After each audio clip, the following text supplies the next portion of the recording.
Salut tout le monde, moi c'est François et vous êtes bien sur French Muscle. On se rejoint ce soir pour la troisième vidéo des notes sur les voitures que j'ai essayées.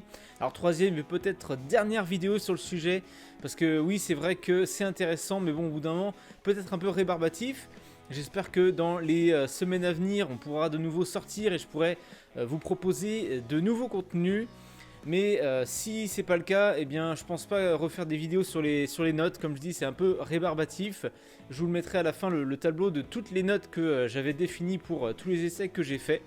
Et dans les prochains essais, quand ça sera de nouveau possible, j'essaierai à la fin de la vidéo, il faut encore que je vois comment je ferai, d'établir des notes pour pouvoir compléter un peu ce tableau. Pour les critères, vous pouvez les retrouver dans les deux vidéos précédentes, je mettrai les liens quelque part. Dans cette vidéo, on va parler de 4 nouvelles voitures que j'ai essayées précédemment sur la chaîne. Vous pouvez aller voir tous les essais aussi, ils sont disponibles.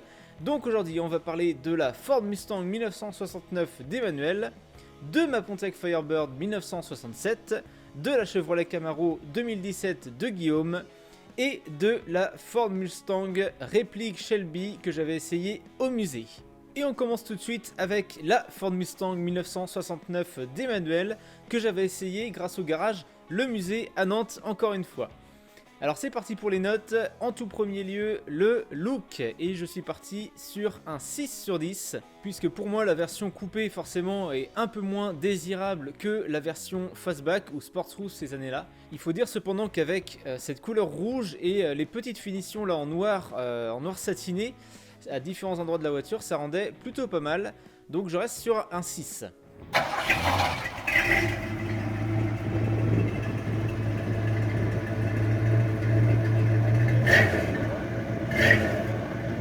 En sonorité maintenant, j'ai mis un 7, le V8 351 cubic inch est bien présent, il a une bonne sonorité, un bon glou-glou comme on aime, 7 sur 10.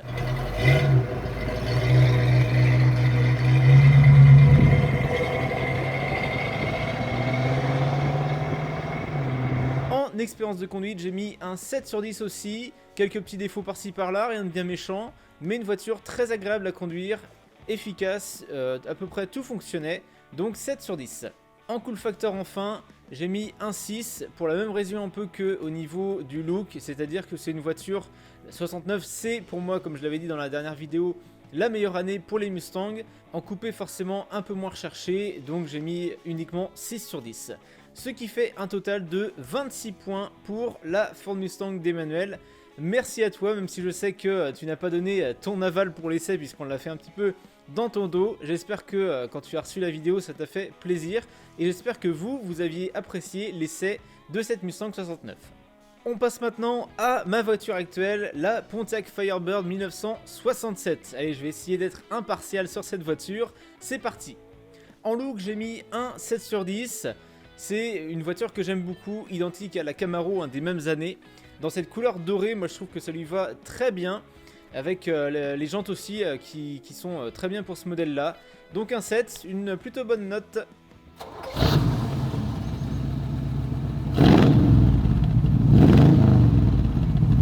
Maintenant sonorité, c'est un 7 aussi. Alors là, heureusement qu'il y a les cutouts, c'est vrai que ça lui fait un vrai plus. Quand on les met en route, là vraiment, ça réveille tout le quartier. Heureusement que j'ai pas beaucoup de voisins. Mais ça permet voilà, de faire le choix, soit on veut être plutôt discret, même si discret, attention, faut être tout relatif. Et puis quand on veut avoir plus de gros sons, là on ouvre les cutouts et c'est parti comme...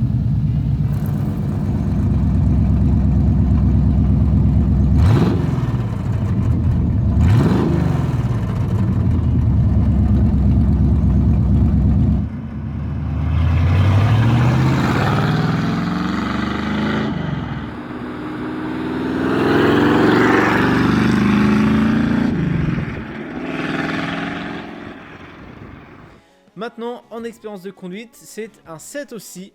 Voilà, avec la boîte manuelle, un peu comme sur d'autres voitures. J'avais fait ce choix, c'est vraiment quelque chose que j'appréciais, qui m'a fait aussi décider pour cet achat. La boîte manuelle est une voiture qui est bien équilibrée. Quelques petits défauts, quelques petits un peu de jeu par-ci par-là. Sûrement peut-être des choses à revoir. Mais dans sa globalité, c'est une voiture qui fonctionne bien et qui m'apporte beaucoup de sensations et un vrai plaisir à chaque fois que je la conduis. Maintenant pour finir, en cool factor, c'est un 7 aussi décidément, que des 7 pour la Firebird. Voilà, c'est un peu dans la moyenne de toutes les notes que je mets, c'est-à-dire que c'est une voiture qui me plaît beaucoup, qui est entre les voitures peut-être en deçà et les voitures qui m'ont vraiment fait kiffer. Donc c'est pour ça que j'ai mis des notes un peu moyennes partout, et ça montre aussi que c'est une voiture qui est assez équilibrée et qui retrouvait un peu tous les critères que je voulais. Ce qui fait donc une note totale de 28 points pour ma Firebird.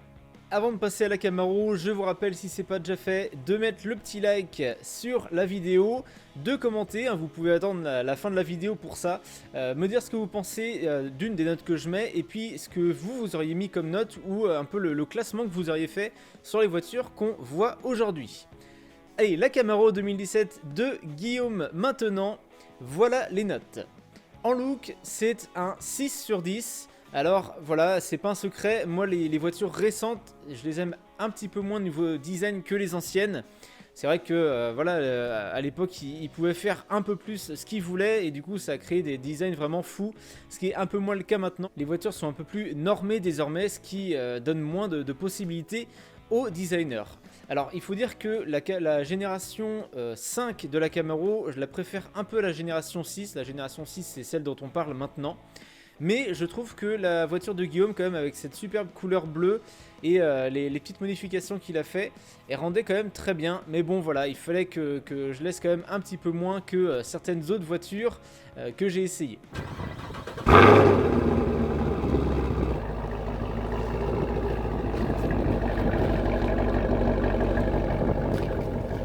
En sonorité maintenant, c'est aussi un 6.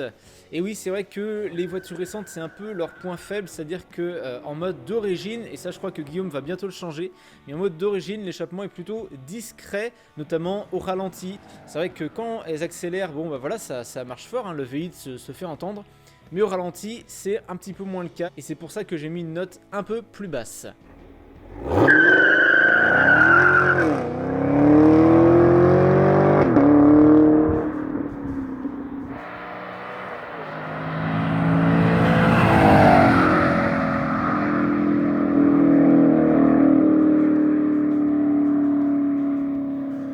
En conduite désormais, c'est un 7. Alors c'est vrai que là voilà, on a tout le confort des voitures récentes. En plus là on parle vraiment de voitures qui n'ont que 3 ans et moins. Donc c'est vraiment le point fort de ces voitures là. Surtout que Chevrolet, enfin la Camaro, c'est celle des 3 muscle cars récentes, on va dire, si on compte la Mustang, la Challenger et la Camaro.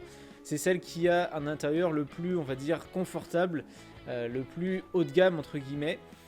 Et dans sa conduite, bah, c'est très efficace, on a soit le mode automatique, soit les palettes au volant, rien à dire niveau tenue de route et freinage, dans ce qui concerne vraiment les muscle cars, vraiment je parle pas de voitures dans sa globalité, si on compare à d'autres parts de marché, forcément c'est pas la même chose, mais sur les muscle cars, voilà, là c'est très efficace maintenant, donc rien de plus à dire, si ce n'est 7 sur 10.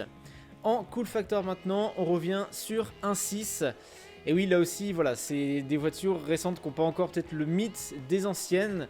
En plus, cette Camaro, bon, ça reste le V8, la version SS, mais c'est pas d'une version spéciale ou quoi que ce soit. Peut-être la couleur pourrait faire que ça reste une voiture qui est vraiment sympa. Ce qui fait donc un total de 25 points pour cette Camaro et qui la met à égalité avec la Charger SRT8. Voilà, ce qui prouve que voilà, il y a quand même une petite logique dans les notes que je mets. Dernière voiture pour aujourd'hui et on a gardé le meilleur pour la fin si je puis dire, puisqu'on va parler de la Ford Mustang 1967, réplique de Shelby GT500 que j'avais essayé grâce au musée à Nantes. Là encore une superbe expérience, donc les notes devraient s'en ressentir. Allez, en look, j'ai mis un 7 sur 10. Là voilà, c'est encore une fois la Mustang, les années 67, de très bonnes années. Là, bon, on n'a pas les feux arrière habituels puisque c'est une réplique de Shelby. Donc on a les feux qui viennent d'un autre modèle. Les habitués sauront me dire, j'ai oublié si c'est, enfin, quel modèle de chez Ford reprenait ces feux à l'arrière. Voilà, dans cette teinte, alors malheureusement j'ai envie de dire gris, bande noire, qui reprennent le look un peu Eleanor, et c'est peut-être ce que je lui reproche à cette voiture, c'est-à-dire de trop ressembler entre guillemets à Eleanor, même si c'est l'inverse, enfin bref, c'est tout un Big Mac. Mais voilà, beaucoup pourraient penser que c'est une réplique d'Eleanor alors que pas du tout, c'est juste une réplique de Shelby GT500, et si vous voulez mon avis, c'est beaucoup mieux comme ça. Alors la réplique est assez bien faite, à part l'intérieur et peut-être les jantes, extérieurement on pourrait s'y tromper. Donc c'est pour ça que je mets quand même un 7 sur 10.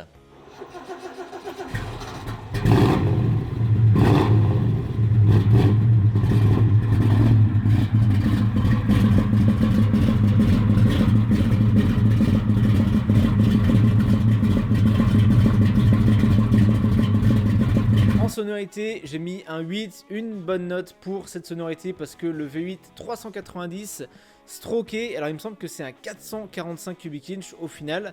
Ça, je l'ai mis dans la vidéo, mais je suis pas sûr à 100%. Mais il fait une superbe sonorité, vraiment, que ce soit au ralenti, à l'accélération, là il n'y a rien à dire. C'est vraiment du très très lourd, du bon gros V8 comme on aime.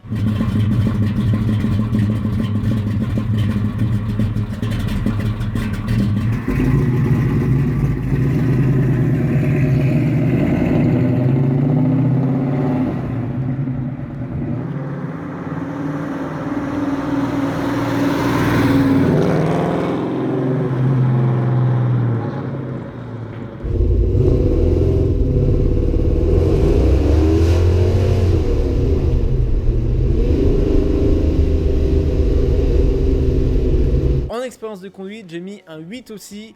Si vous avez vu la vidéo, encore une fois, je pense que vous ne serez pas étonné parce qu'en ressortant de ces essais, j'étais vraiment sur une autre planète. C'était un truc de malade. Boîte manuelle 4 vitesses, vraiment très dur. Un peu à l'image de ce que j'avais vécu dans la Corvette du Barn, la Corvette Split Window. C'est-à-dire que c'est des voitures qui sont très dures à conduire. Peut-être la Mustang encore plus que la Corvette d'ailleurs.